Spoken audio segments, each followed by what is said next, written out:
Greek-German relations. You spent your afternoon at the Greek-German Business Forum, and if I look back 6, 8 or 10 years in time, Greek-German relations weren't all that good. I remember times when friends of mine were wondering whether they can actually spend their summer holidays in Greece or whether they would risk being criticized on the street for Eurozone politics that the German government was implementing. And so the tensions were seizable at the time. How do you look at Greek-German relations today? Well, first of all, thank you for the invitation. It's a real privilege to be able to address such a distinguished audience, and I'm very, very happy that we did manage to be present in Berlin today. The forum was not cancelled due to the concerns regarding the virus, that you are all here in a mass gathering, which means that your interest in Greek-German affairs is greater than your fear of coronavirus. So I must commend you about this. But let me get to your point. I think the 10 years have been very difficult years for Greece. We went what was essentially a double crisis, because if I look at the past decade, I split it into really two halves.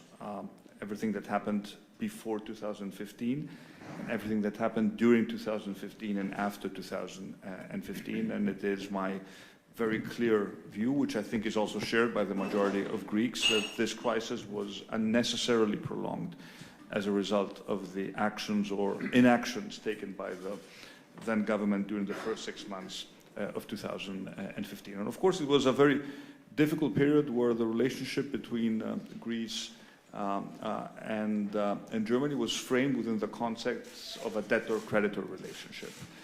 We owe money to Germany and to the rest of Europe. The concern was always, are we going to be able to repay that money? And the implication was that you need a very tough fiscal austerity policy in order to ensure that you will get your money back. I think we are now at a completely different phase of the relationship. And my main goal, since I first visited Berlin, a couple of months after I got elected Prime Minister, was to change the narrative of the Greek-German relationship from a narrative involving debtors and creditors, good guys, bad guys, regardless of which way you look at it, to a win-win relationship where Greece can count on Germany to participate in the new growth narrative of the country. And this was exactly the point that was made by the forum today. Greece today, in spite of the difficulties, and I'm sure we'll touch upon those which are posed by the virus and the asymmetric shock to the world economy, but if you look at the fundamentals, Greece is coming out of this crisis with a very strong single-party government, something which is not a given in most European countries. The implication of having one party in power means that we can afford to legislate at a very fast pace, which is, again, not a given in other countries which are constrained by the complications of coalition building. I was sworn in a day after the election, and my government hit the ground running. We've made it very, very clear that we want to turn the tables, bring back growth, and it has to be an investment-led growth. It cannot be a growth driven by consumption through private or public credit, as was the case prior to 2009. I think we went, and we are still very much going aggressively after solving problems faced by real investors on the ground. We've lowered taxation. We have significantly deregulated many aspects of the economy. We focused on sectors where Greece has a natural comparative advantage. We've pushed forward with privatizations. We've systematically courted foreign investors, including many large German companies, to make the case of why it is sensible to invest in Greece today. And so far, again, I am treating the recent weeks as an aberration to what was happening. The markets rewarded us with record low borrowing costs. Consumer index confidence is at all-time high if you look 20 years back. And the general business climate in Greece but also the mood of the public is that we've turned the page. Mm-hmm. So this is an opportunity to reframe the narrative between Greece and Germany. The more you are in a period of crisis, the more everyone looks for scapegoats. And I do think, looking back at what happened, as far as the relationship is concerned, that harsh words were said by both sides, to be completely honest. I mean, Greeks were portrayed frequently as lazy, not interested in repaying their debts, and Germany was portrayed as the villain that is imposing unnecessarily harsh austerity on Greece. And of course, neither one nor the other approach is obviously correct. What I think is important also for what's happening in Germany, which connects to what's happening in Greece, is the narrative regarding fiscal policy. In Greece, we are doing whatever we can do in terms of structural reforms. And we've proven that we don't shy away from difficult reforms. But there are limits to how much supply-side reforms and monetary policy can do without a fiscal policy that is also more accommodating. Mm-hmm. I think in the era of the coronavirus crisis, this may become much, much more relevant, much faster than many people think. So in that context, what we always say in Greece, that we are currently dealing with an excessively harsh fiscal policy, and that if we implement the necessary reforms, we should get some fiscal space to slightly looser our fiscal policy. I think it was relevant before the coronavirus hit us. It is particularly even more so relevant today. So just to put an end to a very lengthy introduction, I sense a completely different mood in Berlin vis-à-vis Greece, amongst the political elites, but also amongst the business community. And I think this is a great opportunity to take the bilateral relationship forward to a next level. Mm-hmm. Thank you very much. I'd like to pick up two things you just mentioned. One is the domestic reform agenda. And you've been in office a good 9-10 months. However, you speak about the great growth performance of Greece, and if we compare it to German growth, which is literally flatlining since to the end of 2019, you are faring comparatively well. If you were to describe what your reform program actually consists of, and given the rather short time that you have been in office, is there anything that the Syriza government left behind that actually helps the growth record you're currently dealing with? How would you say your policies diverge from what the previous government did, and what are they really going forward going to bring to the country? I think the previous government systematically overtaxed the middle class to generate larger surpluses than were necessary to distribute them at the end of each year as very specific handouts. And we said from the beginning, this is the wrong approach.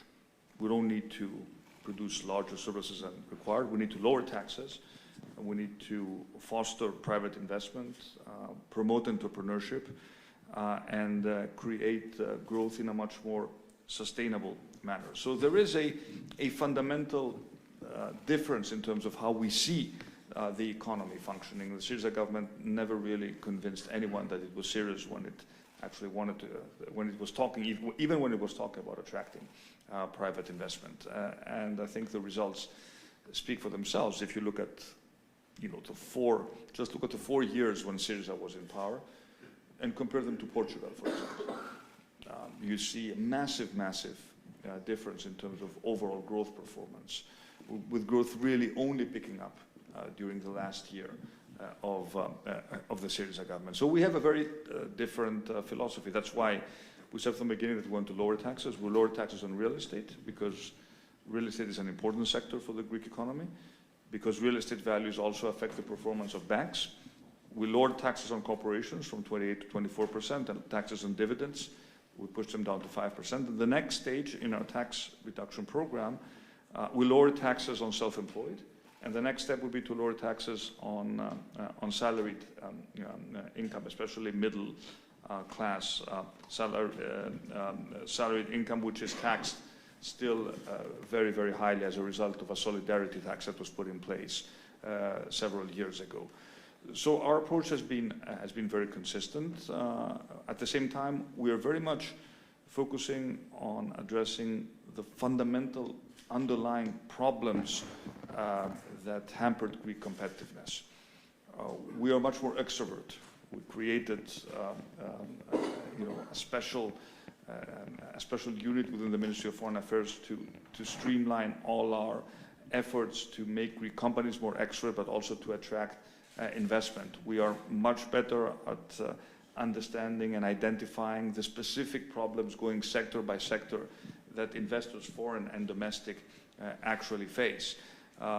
We've done important things as far as the energy market is concerned. We inherited the Public Power Corporation on the verge of bankruptcy, and we've managed to significantly turn it around in a very short period of time. We made interventions in sectors which are extremely important for the long-term potential of the country, in terms of digital technology, in terms of moving towards 5G, in terms of making the state more digitally enhanced, in terms of education. The biggest and most important long-term reform, and we didn't usually talk about these reforms when we're talking about the memoranda, the programs, is in education. We offered our universities for the first time the opportunity to offer foreign language classes for fee-paying students from abroad. So we have a very broad reform agenda that goes above and beyond what was frequently agreed in previous reform programs, because a lot of the underlying problems that we need to address are long-term problems. They have to do with the long-term growth rate of the economy, and unless we address them now, we will be lagging behind the potential, the real potential of the economy. And I've also been very, very honest with Greek people in telling them that, look, some of these reforms don't deliver results day one. They need some time to deliver results. But what has delivered results very quickly is the overall business climate, the sense of confidence that Greeks feel, and the general sense that our policies have a broad base of support. I'm not a huge believer in polls. Polls move, up and down, but I have to take notice of the fact that our government seems more popular now than it was when we first got elected. And it's 8 months. It's not that it's just, your first 2-3 month honeymoon. So I guess we must be doing something right. Thank you. And in the middle of that reform program comes the corona crisis. If we look at the sectors that are most heavily touched, it's definitely tourism, it is shipping, two very relevant sectors to the Greek economy. You mentioned in your previous answer that Europe needs to look at the way we deal with fiscal constraint. And I'd like to pick that up. We had this conversation way back in 2008 when the real economic crisis hit alongside the financial crisis, and Europe at the time didn't manage to come up with a coordinated fiscal stimulus. There was more leeway for national fiscal policies, but Europe was very far from coordinating effectively across countries. How do you see the chances now? Because there is one way to give a little more leeway to national governments, but we are facing the same situation again as we did 12 years back, where some governments could actually do more than others, but may not be ready to do that. They just look at their national situation. Is the Eurozone ripe for a collective response to the current challenge? Well, we will have an extraordinary, teleconference tomorrow at the council level to discuss coronavirus responses, both on the public health side, but I presume also on the economic side. This seems to me to be a more profound crisis, a more profound shock than many people had anticipated, which means it needs a more coordinated response. And if we've learned something from previous crises, is that it's better to act quickly in a coordinated manner and probably more emphatically in a more forceful manner than to wait until a later stage. Mm-hmm. We need to examine, the real policy options that we have at our disposal, and of course, there's still lots of unknowns. I mean, for Greece, yes, we are, being hit right now, but I do hope that if this crisis peaks over the next 6 to 8 weeks, that our tourism season, which essentially starts in early summer, is not going to be significantly affected. But there are still lots of unknowns. I think the number one priority now is to make sure that our public health systems have the capacity to deal with a rapid spike in cases. As far as Greece is concerned, we still are sort of behind the curve,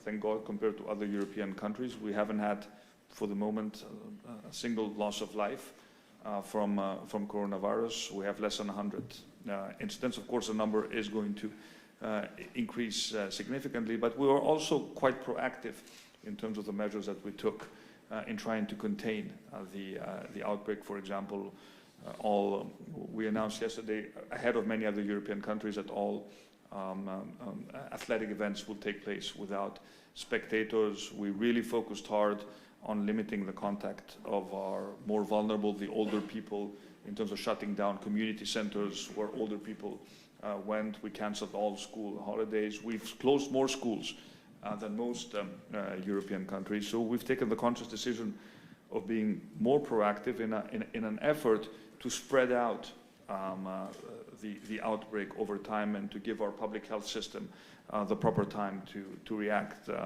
Of course, nobody knows what the exact approach is. What we do know is that we're faced right now with a multiple shock. It's an oil shock.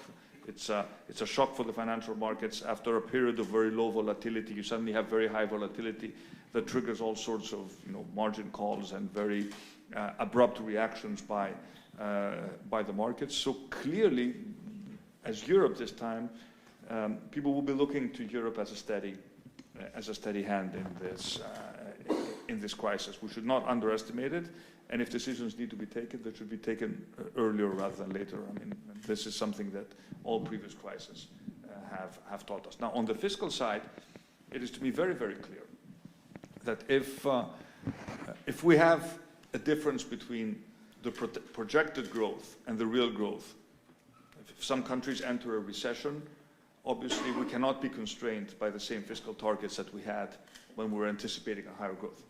So in that sense, I think 2020 is probably going to be treated in terms of the fiscal targets that we set very, very differently. But between you and me, I'm not too concerned about that right now. What I am concerned is A, to make sure that our public health systems are ready to deal with the crisis, and B, that the immediate measures we take to support companies are there, especially in terms of liquidity. We already announced that companies can defer their VAT payments for 3 months, because we don't want any jobs to be lost as a result of the crisis because of companies that suddenly will find themselves without any real business. So we need to protect jobs. We need to help the labor force deal with the fact that a lot of people will be staying at home. What does this mean for working parents? For example, we've already given the permission, if we have 2 civil servants who both who have a kid in a school that's closed, one of them can stay at home to take care of the child. So there are lots of issues that we have to deal with. Let's think of the fiscal consequences later, but what we want to make sure is that we have enough money. Some of these measures are not really, they don't have a direct impact on our budget. Deferring your payments is, in that sense, fiscally neutral. But let's make sure that we have the right firepower to address the crisis now, rather than to come back in 3 months and think, oh my God, we lost so many jobs because we weren't proactive when we could be. This may come at the price, if other countries think the same way, which I guess is the reasonable way to look at it, we may reach a point where the fiscal framework of the Eurozone is not apt for the challenge. Do you think the political will be there to actually grant that leeway? The Greek case, I guess, is different because you're running such a high surplus anyway before taxation. Yeah. So because of the consolidation efforts of the past, you are in a fairly comfortable situation. There are other countries which run a higher deficit and which have not decreasing debt levels, but quite the opposite. Yeah, in our case, because we're running a high surplus, even if we run a slightly smaller surplus, we're still in a good position. We're sitting on 40 billion of cash. We don't really need market access for a long period of time. But the same applies for everyone.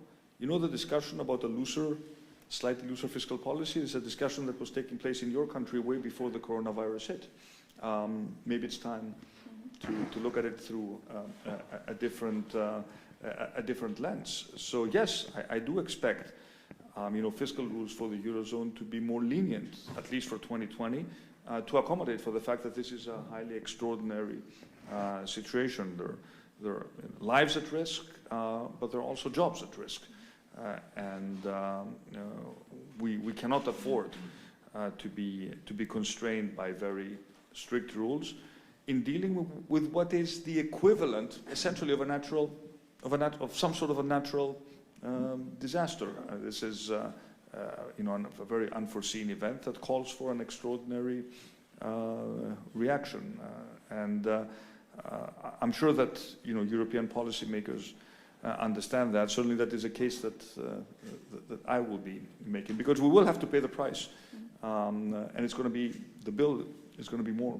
It's going to be bigger if we don't react quicker. Yes, and we've seen on previous cases how high the bill can get if you don't act quickly enough. I'd like to turn to the second crisis that keeps you busy at the moment, the migration crisis. And I'd like to start with a very open question. How do you assess the current situation, both with regards to Turkey, but also with regards to the European response? We found ourselves, what was it, 10, 11 days ago, with Turkey actually materializing a threat it had made many times for a long period of time, that it would actually, under pressure for its own reasons, find an excuse to quote-unquote flood Europe with migrants and refugees. So you weren't surprised by what you saw? We were not surprised. And because we were not surprised, we were also ready. And we had already made the decision that should that happen, we would do whatever we could to protect our borders. And we did so, and I'm absolutely convinced we made the right decision. We did not just to protect our own national borders, we protected the European borders. I always believed and made the case that you cannot have a Europe that is benefiting from free movement of people within Europe or within the Schengen zone without the ability to protect your external borders in an effective manner. The previous government had no desire to ever do that. Hence, the perception was that it cannot be done, or that the norm would be that people will cross into Greece, hence into Europe, virtually unchecked. And we said, no, that's not the case. So we had many sleepless nights, but I also like to take this opportunity to thank, our police, our armed forces, the volunteers who really helped us in this extraordinary situation.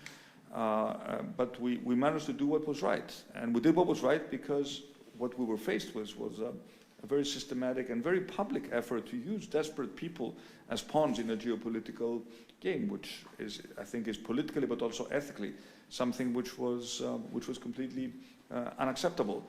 But now we need to look at the next stage. And the next stage is that President Erdogan is going to Brussels to meet with the President of the Council, the President of the Commission.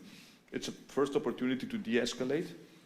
I'm expecting Turkey to clearly state that it sticks to the principle of the EU-Turkey agreement, which very clearly states that they will prohibit any irregular movements, either by land or by sea, into Greece or the European Union. So we need a demonstrable evidence that this policy is changing. We need the people to move away from our land borders so that we restore a sense of normalcy. And then we need to have an honest discussion with Turkey about what worked, what didn't work regarding the EU-Turkey statement, maintain the fundamental principle, and look how we can actually improve it. Because I think there are ways that can be, the statement can actually be improved. The one thing is for certain, and I'm very happy and very satisfied with the political support we got as Greece, is that Europe is not going to be blackmailed by Turkey using migrants and refugees as the object of the blackmail. So in that sense, this is a different reaction by the European Union. It does give us more leverage, but it also allows us to have an open discussion with Turkey. We need Turkey to manage the problem. I've always said it. I've even said it during the crisis, but we're not going to do it under conditions of blackmail. So once the situation is normalized, as I expect it to be normalized relatively soon, we can have this discussion with Turkey and see how we can we can work together on that problem. Mm-hmm. The German government announced today that it is ready to take in 1,000 to 1,500 children from the islands, which compared to the total number of refugees, which is around 40,000, I guess, is only a very small number. But how do you look at this? I mean, the German government conditioned this on other Europeans doing the same thing. Is that a right gesture from your perspective, and is it quite enough? Look, I've been trying to make the case for a long period of time that we need more burden sharing in dealing with migration. Germany in the past has stepped up to the plate. That is not true for many other European countries. And if anything, there's less interest in burden sharing now than there was years ago. On the other hand, it is very unfair to place all the burden for managing this problem on Greece, nor should Greece be perceived as a country which has the sole responsibility of guarding the external frontiers and we just give money, we just throw money at the problem and then let the Greeks deal with it. No, that's not fair. It's not the right approach. Hence, the new migration compact that is going to be discussed by the Commission, I do expect, needs to incorporate in a more systematic manner some sort of, I know people don't like the word burden sharing, but I don't have a better term than that. That's what it is all about. You cannot benefit from access to the Schengen zone without doing anything to assist in protecting your external borders. But that's a discussion we will have over the next months.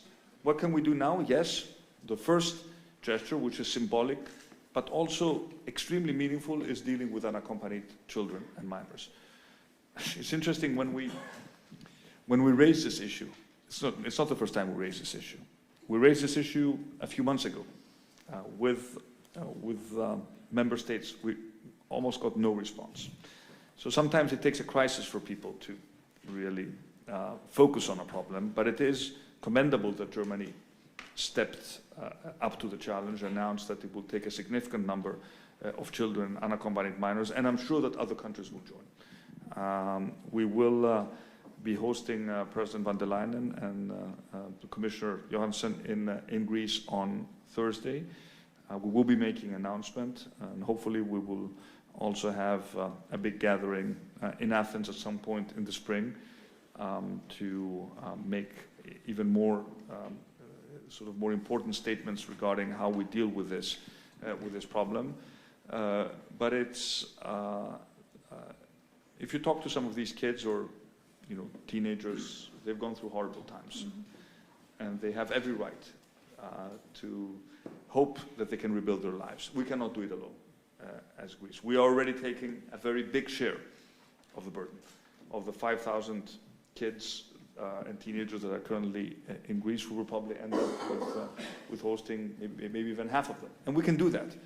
But, I find it I'll use a strong word, I find it unacceptable that there are countries today that say we're not going to take a single child or a single teenager as a matter of principle. I just don't get it. I mean, I really want to be convinced that this is the right approach. I can't accept it, nor can it be driven to that extent by domestic politics. So it will be a first gesture of solidarity, focused on the most vulnerable, and I am sure that eventually we will have many other European countries, even with small numbers, who will step up to the plate and offer to take a specific number of kids and teenagers to offer them, a new hope. Well, I guess Germany tried a few years ago to get the agreement of those countries who today still say we won't take in a single refugee, some in Central and Eastern Europe. Do you see a chance to actually get them on board, or will we end up with a solution where we have a migration pact that only brings together a large number, but not all EU 27 countries? I think everyone needs to do something to be part of the problem, to solve the problem, because otherwise there will be, essentially you have the definition of a free rider problem.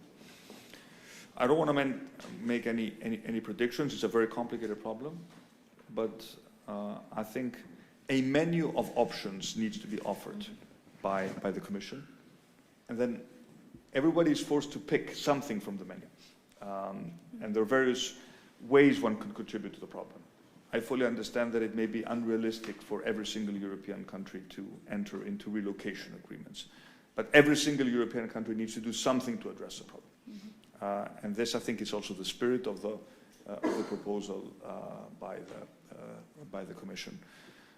Essentially, what we're talking about is almost, and this is particularly relevant for Schengen countries, because we're essentially talking about the new governance of the Schengen zone here, the same way we have a separate governance of the Eurozone.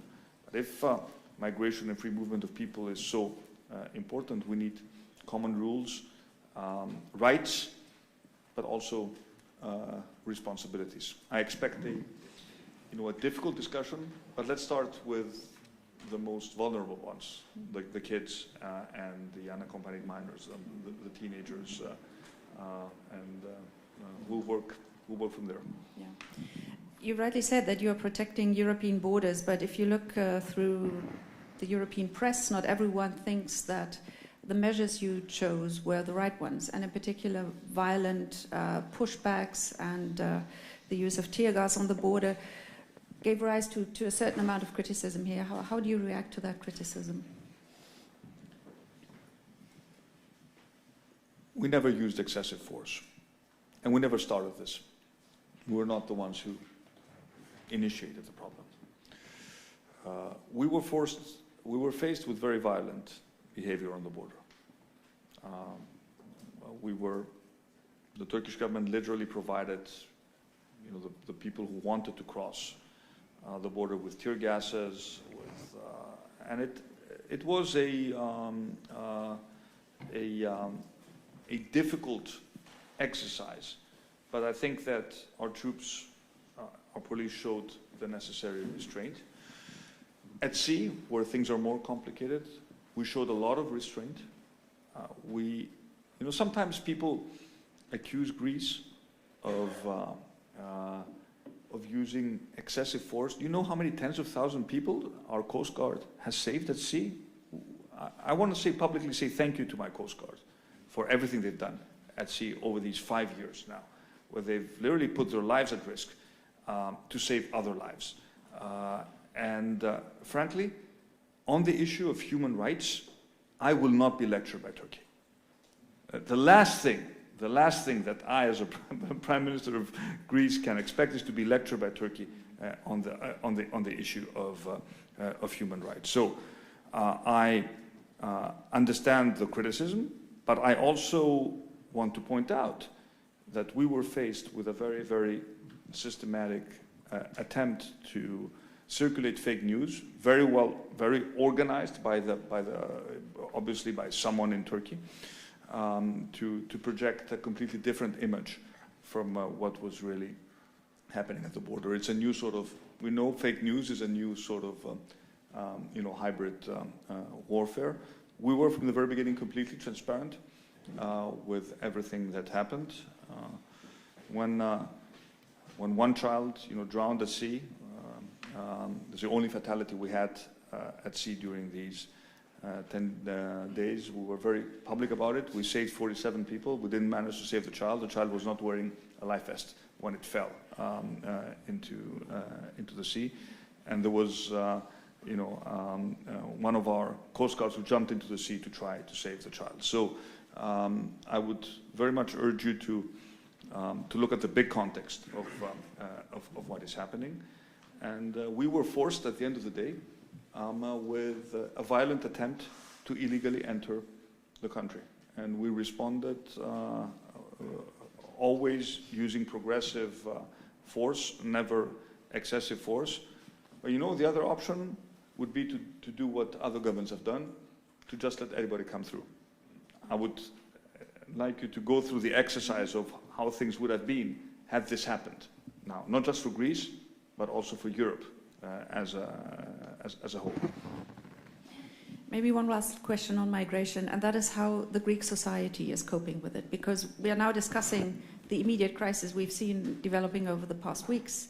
But the fact is that for years, Greek society has been dealing, in particular on certain islands, with a very large number of refugees. And I know that in some places, citizens have taken a strong role in actually creating support structures and investing their time and maybe money as well to help. But how is the atmosphere, how is the attitude of the public towards the problem?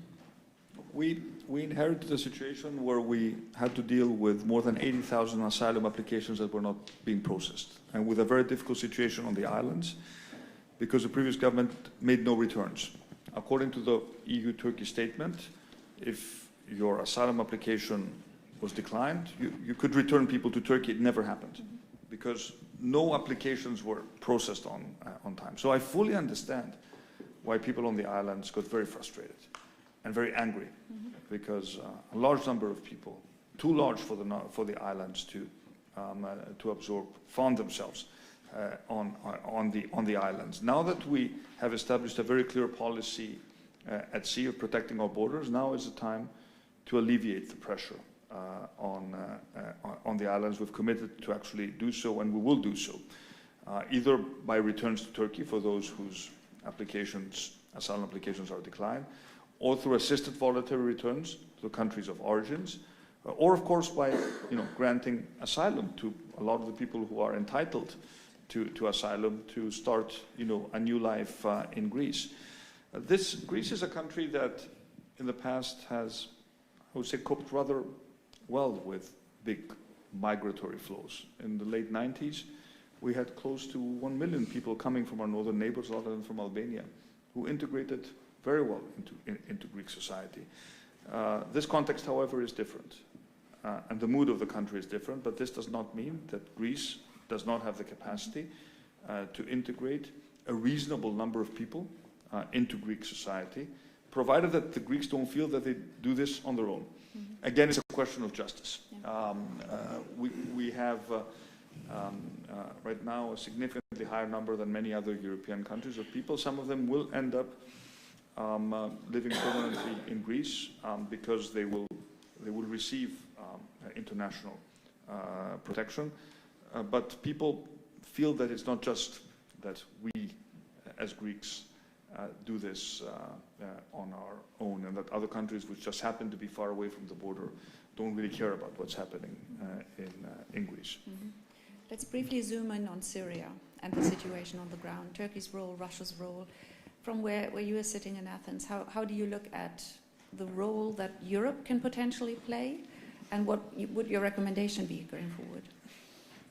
Well, Europe hasn't been particularly present or active in Syria, and maybe now it's a time to change our policy, and this is something that will also be discussed at the European level. This is not a problem that should be solved between Russia, Turkey, each with competing interests in the area. I think we're closer to establishing a common position on what needs to be done. But again, the context, the Syrian problem is connected, at least in terms of rhetoric, to what happened on the migration side. It's connected just in terms of words, not in terms of substance. The people who tried to cross into Greece didn't come from Idlib. That must be very clear. Most of them were not even Syrians. Only 4% of the people who actually managed to enter Greece, of the small number who managed to enter Greece, were actually Syrians. So the Syrian problem is a different type of problem. But in terms of the rhetoric, the two are interconnected. I don't want to make any predictions for a civil war that has lasted for a long time. My only strong encouragement is that we need to play a much more active role in a country which has been torn apart, but whose stability obviously directly impacts what's happening in Europe. There's one country, at least the German government took an initiative on, and that was Libya. The Berlin conference didn't include you, and you were critical of that fact, that Greece wasn't at the table for that conference.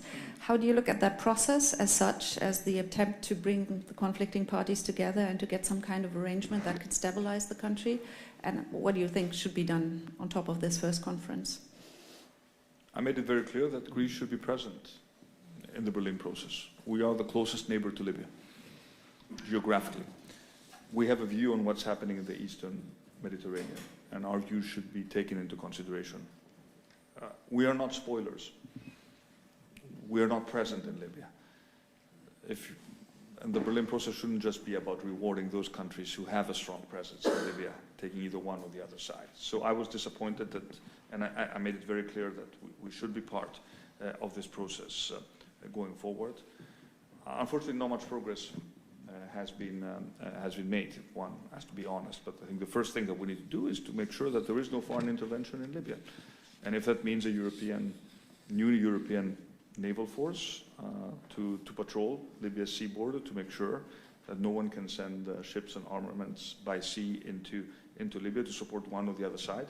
This would be a very clear and tangible evidence that the European Union is taking its role in our neighborhood very, very seriously. This cannot afford for Libya to become a proxy war between, and we all know who is involved there. We cannot also afford, as Greece, to have, the so-called Libyan government, which currently represents a minority of the Libyan people, to sign international agreements with Turkey that clearly infringe upon Greece's sovereign rights. So not only do we have an interest in what's happening in the region, we also have a very clear case to make that the Shiraz government signed an agreement with Turkey regarding the delimitation of maritime zones that is clearly illegal. In our mind, it's null and void, and that clearly infringes upon our sovereign rights. So we have an interest to join the discussion, both as a country of the Eastern Mediterranean, with strong and traditional ties to Libya, but also as a country that has been directly affected by decisions which are taken by a government which we consider does not have the necessary legitimacy to take these types of decisions. Now I'd like to talk about America, the United States, and obviously we can link this to the Middle East, but we can also talk more generally about transatlantic relations. In the election year, things look not sure where we will be going at the end of this year, who will be the new president. What's your view on transatlantic relations? Well, I got to be careful here. Indeed. Look, your think tank was one of the organizations founded in 1955 at a time when there was great belief that the transatlantic relationship is the fundamental pillar of global stability. And I still believe that this is the case. Again, I'm in no position to make any predictions about the outcome of the U.S. Election. I can only hope that what is considered as a highly successful project, if you look at the history of the transatlantic relationship for many decades, gathers a new steam, a new impetus, and of course, finding a solution to the trade dispute may be a promising first step in that direction. I know my answer is relatively generic and vague, but Greece has benefited from the value of this relationship tremendously, and I still think there is a community of shared values, belief in democracy, in human rights. I think a better understanding of the advantages but also the shortfalls of globalization, an importance of balancing national identity with transnational interests. We need to approach this relationship being wiser and learning from the fallacy of the theory of the end of history, which at some point sort of dominated discussions that took place in think tanks such as yours. But this doesn't undermine the fundamental value of this relationship. We just need a restart or a new version of transatlantic 2.0 version that has learned from mistakes made in the past. And let's look to the other side, China. What do you make of the current situation with China, and how does Greece approach its own relationship with China? We have a strong economic relationship with China, but you need to also keep that into perspective. At a time when Greece is actively courting foreign investment from many different countries, many different regions. China is one of the countries that has expressed interest in investing in Greece and investing in Greek infrastructure. I don't consider the Greek economy to be too dependent on Chinese investment, and it would be good probably for any economy not to be dependent on any particular country. But especially the Chinese investment in the port of Piraeus has been a good investment for the port. It has created lots of jobs. It has turned Piraeus into a very competitive port, one of the largest port in the Mediterranean. It could become one of the largest ports in Europe. It has a natural comparative advantage. It's easier to send your ships to Piraeus and then transfer by train or freight to Central Europe. That's never going to change. That's geography.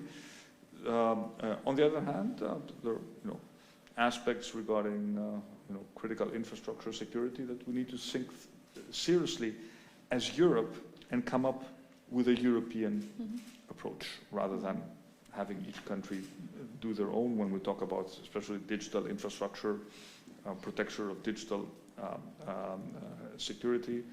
It would be much better if we were negotiating en bloc rather than each country on its own.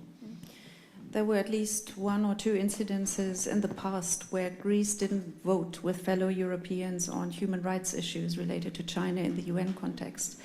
Is that a policy you are going to revise, or how do you look at this situation? Because in this country, this was discussed as a sign of Chinese influence, political influence on one of the countries it invests in. Yeah, this didn't happen under the current government. No, it's the previous government. Yeah, we haven't had any issues along those lines, but we remain committed to our human rights approach. It doesn't mean that because we have a strong, business and investment relationship with China that we're going to agree on everything, or that we would be forced to deviate from European positions regarding the relationship of Europe with China. That's not the case. It's not going to be the case under this government. Okay, thank you very much. I'll now open up to questions from the floor, and I'm looking around who would like to ask a question. Let's start with the two of you, and we'll take two questions in a row. Thank you. My name is Victoria Rietig. I lead the migration program here at the German Council of Foreign Relations. So I'm going to bring us back once more to the topic of migration. On 1st of March, you made a quite important decision, and that was to pause the intake of further asylum applications temporarily for 1 month. Now, a lot of people have criticized you for that and said that is illegal. Among those critics were not just migrants' organizations, but also the United Nations High Commissioner for Refugees. Some other people have said, no, it was a legal gray zone. In fact, the European Commission or the European institutions could do this, but perhaps not a member state itself. So I'm not going to ask you whether you think this was a legal act or not, but I'd like to ask whether you think it was the right decision to hit the pause button on asylum applications for a month, and what you're doing currently to prepare for hitting the start button again on 1st of April. Thank you. And we'll take a second question right in connection with it. Prime Minister, thank you very much for your comments so far. I would like to ask a question about NATO. Sorry. NATO. Greece and Turkey are both members of NATO. It is a defense alliance. One partner is now invading beyond its border in an aggressive thing. How do you think about it? Is this a danger to NATO, coherence to NATO? And what would be a possible solution to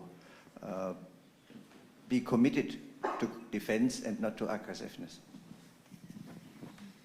Well, first of all, on your first question, I do think it was the right decision. I need to stress it was a temporary decision, an extraordinary decision.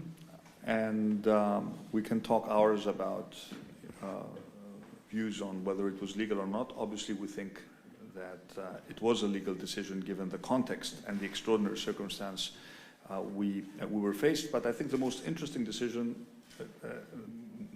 question is the second part of your question.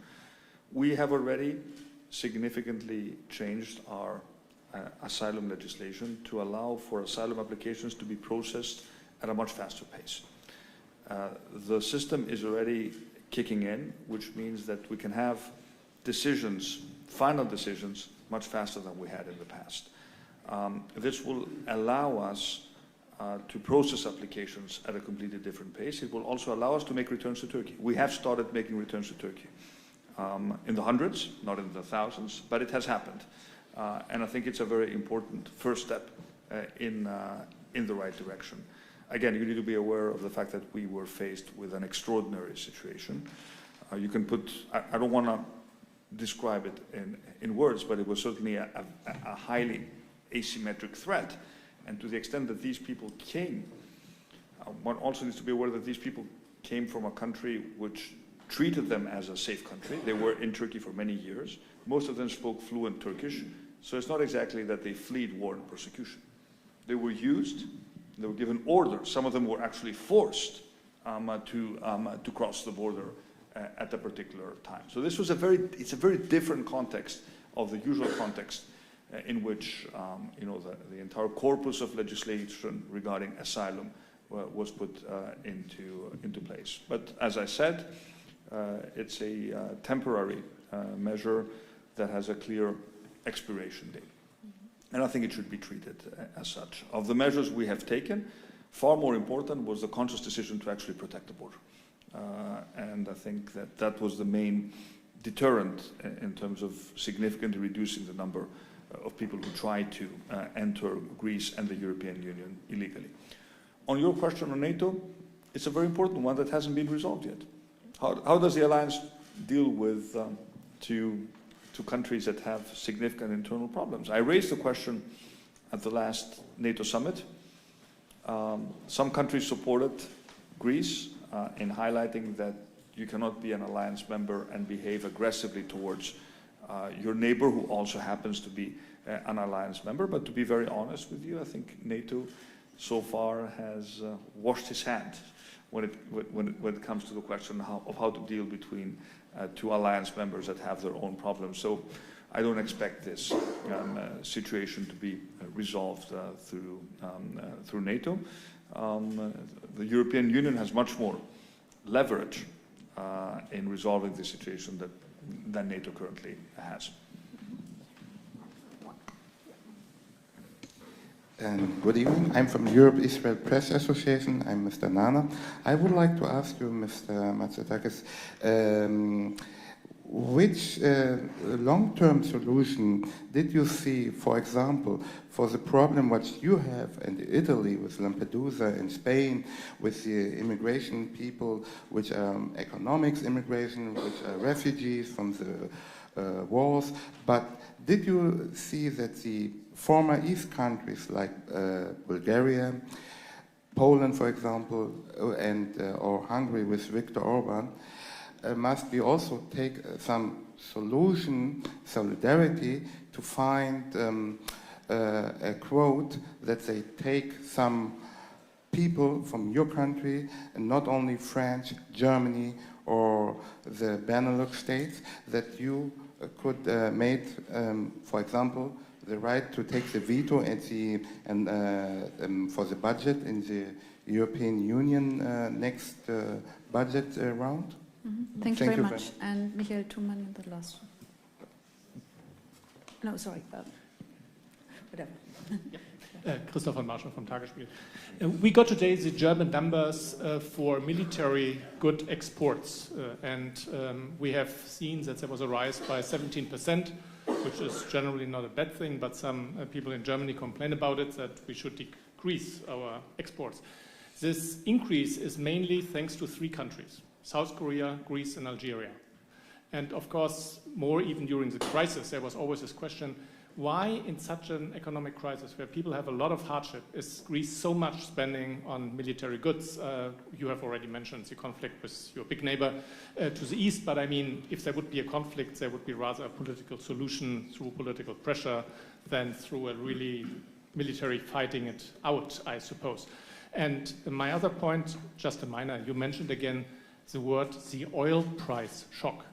And normally when I think about an oil price shock is when oil prices go from $60 to $100 a barrel.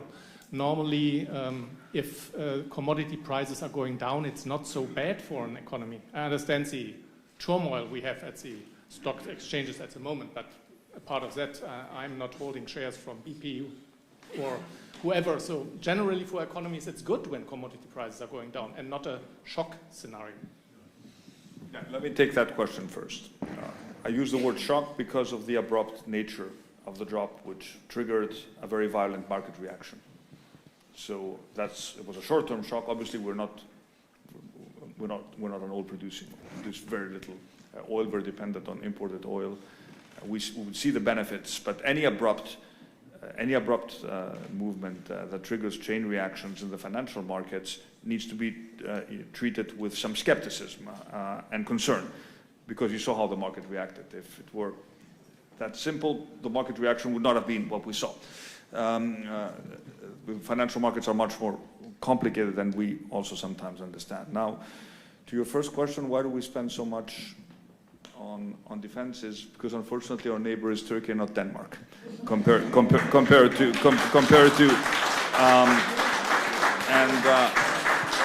and we need a strong deterrence. That was always the case, and we will continue to invest in our armed forces in a reasonable manner. We're spending a little bit more than 2% of our GDP on defense. We're not spending 5%, and we will continue to do so. We have to become smarter in terms of how we use our defense budget. But given the neighborhood, anything else would have been irresponsible. And the way we manage this crisis means that you need to have operational capabilities in case a crisis comes out of nowhere.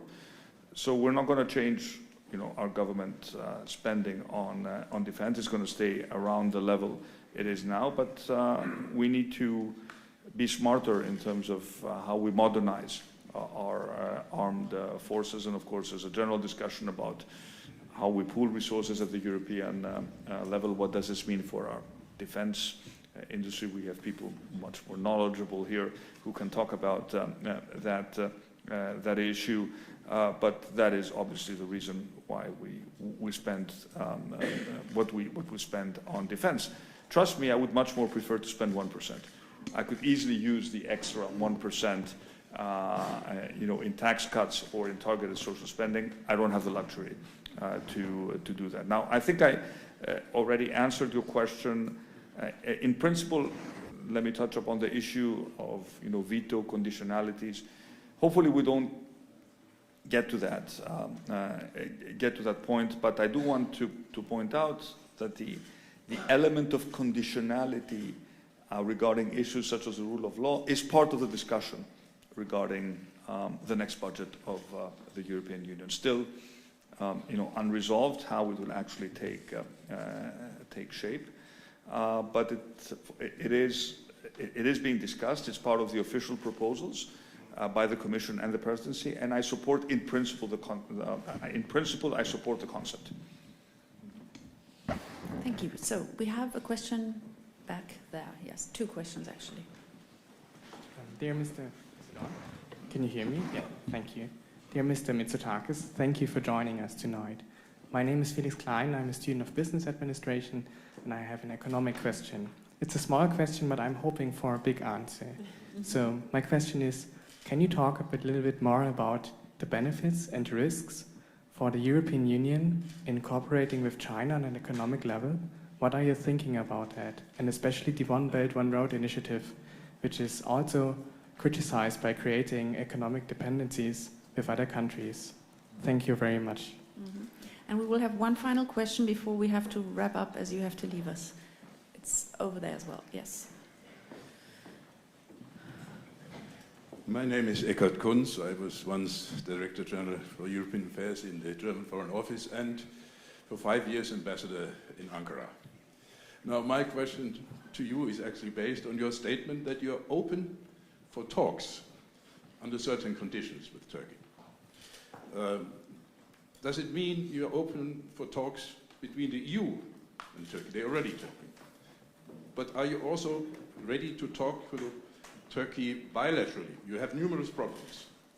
And you have embassies. You have an embassy in Ankara, I have an embassy in Athens. Is anything happening between the two countries bilaterally? Mm-hmm. Two small questions to end this evening. Well, on the first question,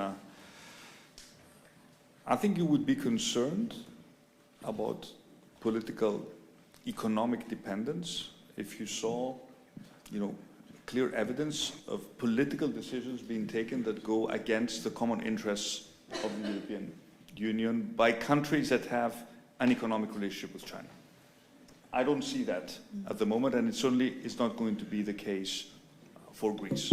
And as far as we are concerned, we always want to be, when we try to attract foreign investments, and we have lots of projects in the pipeline, privatizations, concessions, we are right now in the very good position to be able to attract interest from a diverse group of investors and a diverse group of countries.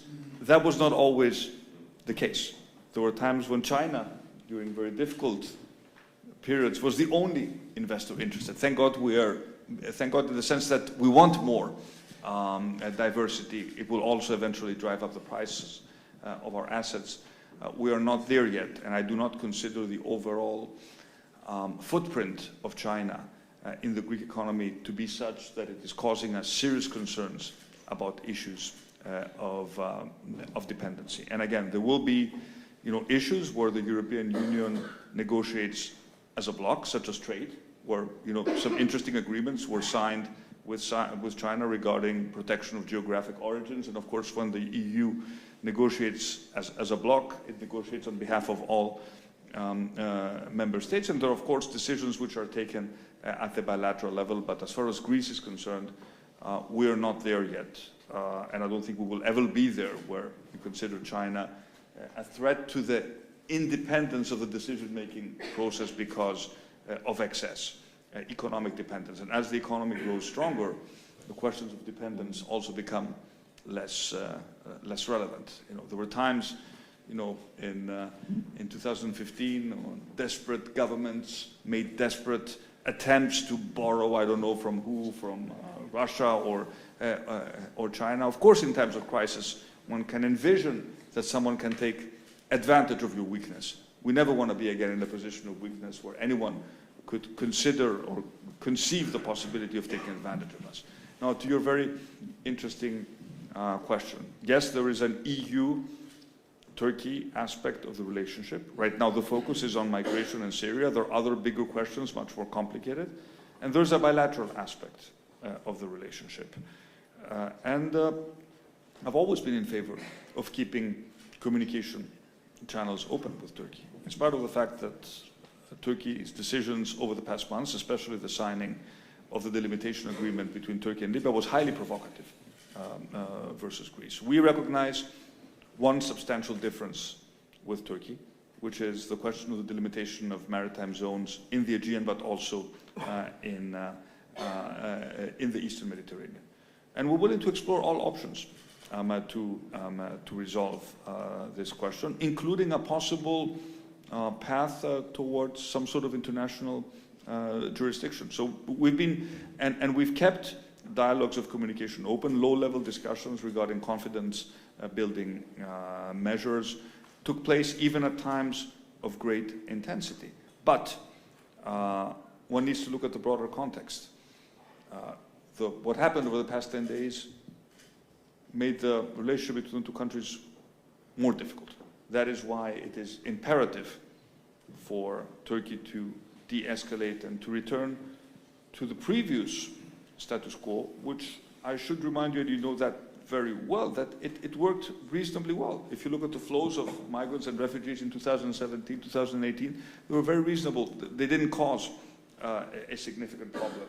And if they caused a problem, it was because, unfortunately, Greece was not able to process asylum applications quickly. Were it able to do so and make returns to Turkey, these flows would have been completely manageable. So, in the long term, I've always said publicly that we need to find a modus vivendi with Turkey. You can't change geography. We're destined to live together, but not under conditions of the sort of blackmail that essentially was Turkey attempted to impose upon us, not just upon us, upon the European Union. So we were never the ones, and we're never the ones who escalate. We're never the ones who provoke, but we will answer forcefully to any provocation. Thank you very much, Prime Minister. This was a...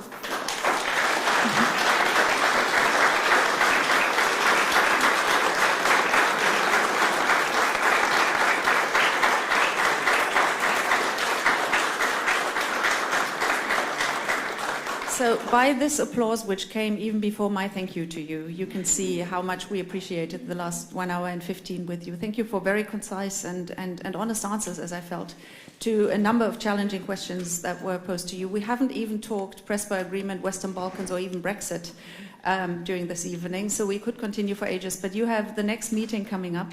Thank you very much, and I hope to have you back at some point. Thank you. Thank you very much.